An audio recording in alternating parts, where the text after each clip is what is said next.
In this video, I'll show you how to see the total spent on Amazon. Alright, so the first thing you want to do is navigate to Amazon.com, or depending on your country, what your specific Amazon extension will be. And we're going to go to the top right hand corner and click on Account and Lists. And then we want to click on Orders. And in here, you'll be able to see all of your orders with Amazon.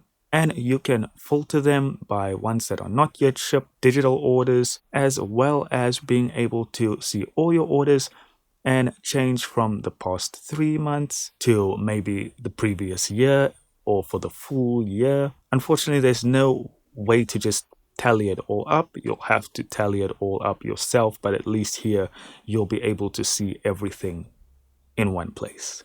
Guys, thank you so much for watching. Don't forget to hit like and subscribe, and I'll see you in the next video.